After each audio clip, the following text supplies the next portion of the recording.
Welcome to the next instalment of No Frills Teaching, Success Guaranteed or Your Money Back. I'm going to read a short novel by Roald Dahl today, or a part of a short novel by Roald Dahl called Esiotrot. So the author is Roald Dahl and the illustrator is Quentin Blake. So the characters in the book today are Mr. Hoppy, Alfie the tortoise, Mrs. Silver, the pet shop owner, and the tortoise catcher. Really important character, the tortoise catcher. And I'm going to start by reading to you a note from the author, Roald Dahl himself. Some years ago, when my own children were small, we usually kept a tortoise or two in the garden. In those days, a pet tortoise was a common sight, crawling about on the family lawn or in the backyard. You could buy them quite cheaply in any pet shop, and they were probably the least troublesome of all childhood pets, and quite harmless. Tortoises used to be brought into England by the thousand, packed in crates, and they came mostly from North Africa. But not many years ago, a law was passed that made it illegal to bring any tortoises into the country. This was not done to protect us. The little tortoise was not a danger to anybody.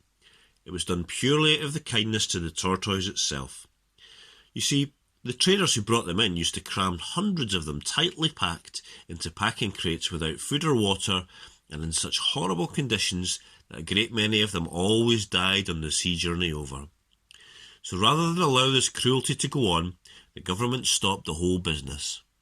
The things you're going to read about in this story all happened in the days when anyone could go out and buy a nice little tortoise from a pet shop. So this is Esiotrot.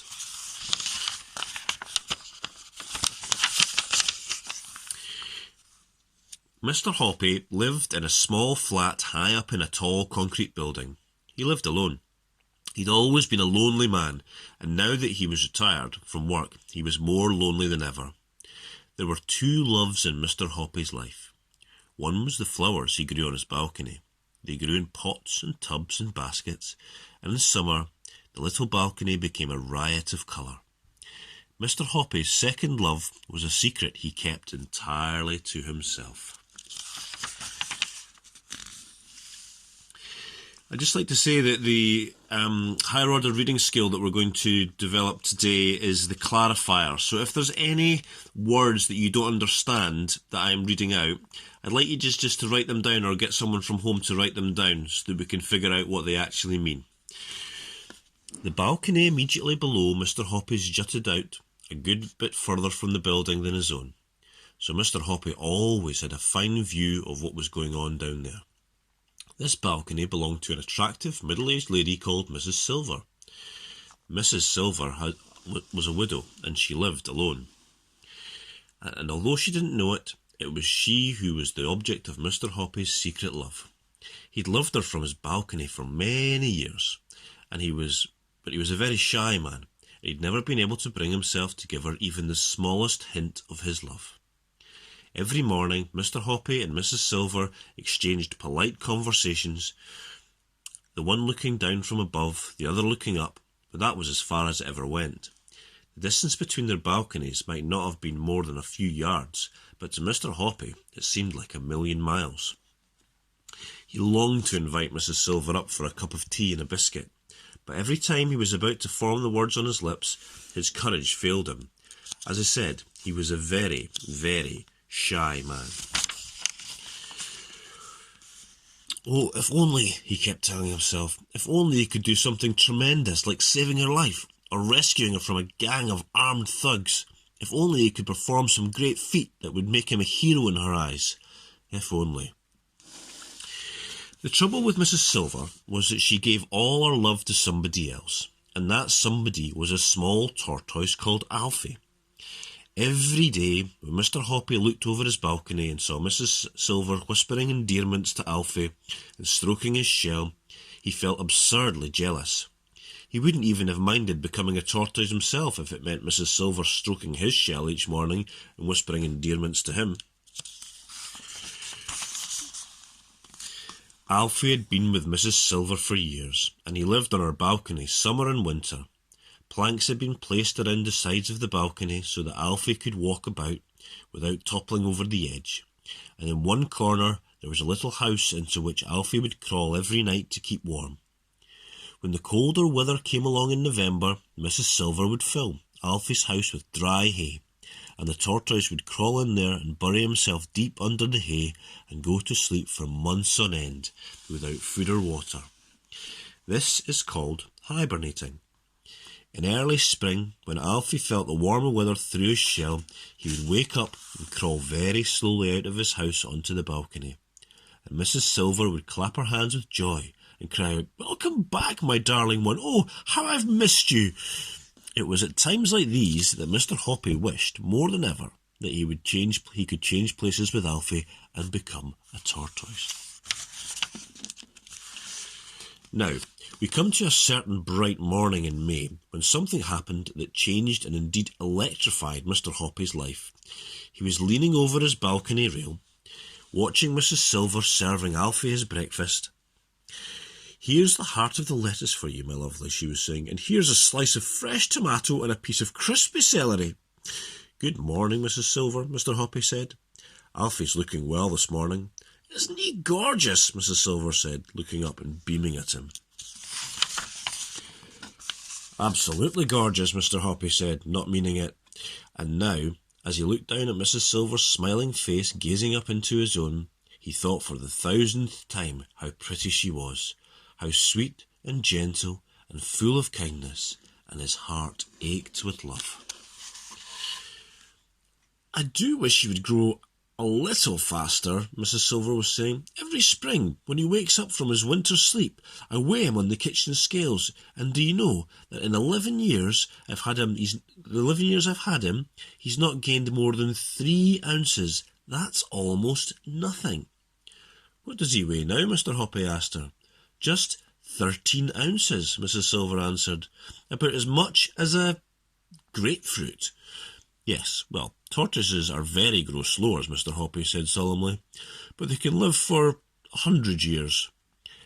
"I know that," Mrs. Silver said, "but I do so wish he would just grow just a little bit bigger. He's such a tiny wee fellow." "He seems just fine as he is," Mr. Hoppy said. "No, he's not just fine," Mrs. Silver cried. "Try to think how miserable it must make him feel to be so titchy. Everyone wants to grow up." "You really would love him to grow bigger, wouldn't you?" Mr. Hoppy said. And even as he said it, his mind suddenly went click, and an amazing idea came rushing into his head. "Of course I would," Mrs. Silver cried. "I'd give anything to make it happen. Why, I've seen pictures of giant tortoises that are so huge they can ride on people can ride on their backs. If Alfie were to see those, he'd turn green with envy." Mr. Hoppy's mind was spinning like a flywheel. Here, surely, was his big chance. "Grab it," he told himself. "Grab it, quick."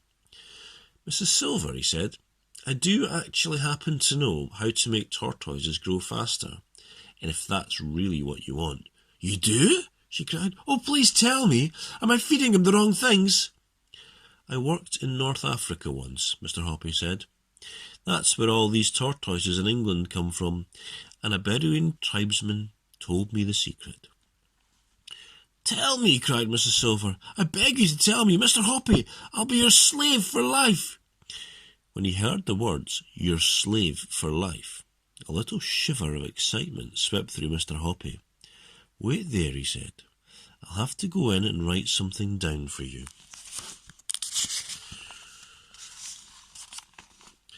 In a couple of minutes, Mr. Hoppy was back on the balcony with a sheet of paper in his hand. "I'm going to lower it down on a bit of string," he said, "or it might blow away. Here it comes." Mrs. Silver caught the paper and held it up in front of her. This is what she read. "Esiotrot, Esiotrot, teg, ribbit, regib, regib, amok no, Esiotrot, warg, paw, fup, paw, tush, paw, gnurps, paw, walb, paw, lose, paw, egrog, ilzug, futs, plug, tup, no, taff, Esiotrot, tup, no taff. Teg, no. Teg, no. Elbog, doof. What does it mean, she asked. Is it another language? It's tortoise language, Mr. Hoppy said. Tortoises are very backwards creatures. Therefore, they can only understand words that are written backwards. That's obvious, isn't it? I suppose so, Mrs. Silver said, bewildered. Esiotrot is simply tortoise spelled backwards, Mr. Hoppy said. Look at it. So it is, Mrs. Silver said. The other words are spelled backwards too. Mr. Hoppy said, if you turn them round into human language, they simply say, tortoise, tortoise, get bigger, bigger. Come on, tortoise, grow up, puff up, shoot up, spring up, blow up, swell up, gorge, guzzle, stuff, gulp, put on fat, tortoise, put on fat, get on, gobble food. Mrs. Silver examined the magic words on the paper more closely. I guess you're right, she said. How clever. But there's an awful lot of poos in it. Are they something special? Poo is a very strong word in any language, Mr. Hoppy said, especially with tortoises. Now what you have to do, Mrs. Silver, is hold Alfie up to your face and whisper these words to him 3 times a day, morning, noon and night. Let me hear you practice them. Very slowly and stumbling a little over the strange words, Mrs. Silver read the whole message out loud in tortoise language. Not bad, Mr. Hoppy said, but try to get a little more expression into it when you say it to Alfie. If you do it properly, I'll bet you anything you like that in a few months' time he'll be twice as big as he is now. I'll try it, Mrs. Silver said. I'll try anything. Of course I will, but I can't believe it'll work. You wait and see, Mr. Hoppy said, smiling at her. I'm going to finish there. This is about 55 pages, so if I do it in 3 sections, so over the course of 3 days. And I'd like you to work on the higher order reading skill of the clarifier. So what the clarifier is any words that you don't understand. I'd like you to either, if you've got a dictionary at home, try and look up the word in the dictionary, or ask someone from home if they can explain to you what the word actually means. See if you can actually figure out what the word means yourself and take a guess at it based on what's been said around it. So if you